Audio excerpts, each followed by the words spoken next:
ब्याज लेमेंटेरे का कहना था एक बहुत बड़ा पार्टिकल था, ठीक है, और उसमें खिंचाव काम करने लगा बाहर से, और खिंचाव की वजह से उसमें एक प्रेशर जनरेट, और वो खिंचाव से वो प्रेशर इतना तेज जनरेट हुआ ना कि उसको खींच के फाड़ दिया। उसको खींच के क्या कर दिया? फाड़ दिया, जिसे हम बिग बैंग कहते हैं। बिग मतलब बड़ा, बैंग मतलब विस्फोट, महाविस्फोट का सिद्धांत कहते हैं। जैसे ये एक पदार्थ है, इसमें हम ना क्या करते हैं? विस्फोट करते हैं। देखिए विस्फोट हो गया, दिखा विस्फोट हुआ कि नहीं हुआ? पहले दिख रहा था एक ही पास, उसके बाद फिर ये खिंचाव बल काम करना चालू, विस्फोट हो गया कि नहीं हो गया? बहुत दूर दूर बिखर गए सब।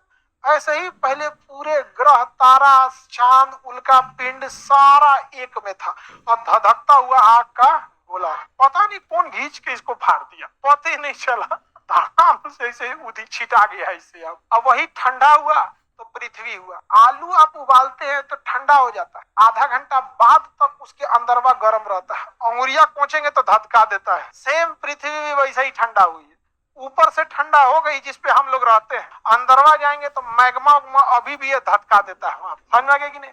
तो संपूर्ण ब्रह्मांड का निर्माण किससे हुआ है? Big bang. बिग बैंग सिद्धांत किसने दिया? जाइलम।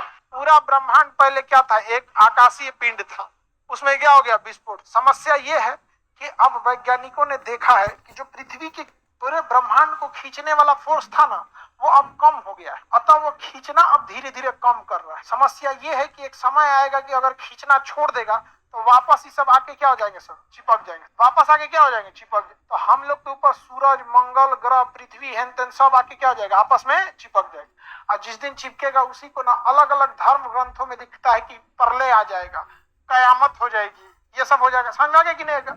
कयामत नहीं है, उसे सुपर क्रंच कहेंगे। क्या कहेंगे? सुपर। ज्योग्राफी में उसे क्या कहेंगे? सुपर। तो जिस बिग बैंग का उल्टा क्या है? Super crunch.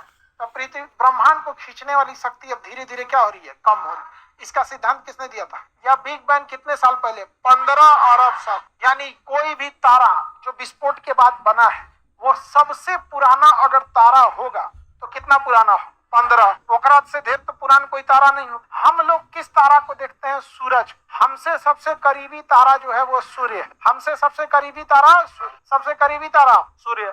सूर्य बहुत नया है, 10 अरब साल। कितना? 10 है। सूर्य कितना पुराना है? अब मैक्सिमम पुराना कितना हो सकता था? क्योंकि पूरा ब्रह्मांड कितने साल पहले बना? सूर्य कितने साल पुराना? हाँ, जिसमें से 5 अरब साल वो जी चुका है। 5 अरब साल जी चुका है। 10 अरब साल पहले का था, 5 अरब साल जी चुका है। जैसे मान के चलिए हम लोग 70 साल जीने होंगे, हम उसमें से 42 जी चुके हैं। समझ में आ गया कि नहीं आ गया? कितना बचा है?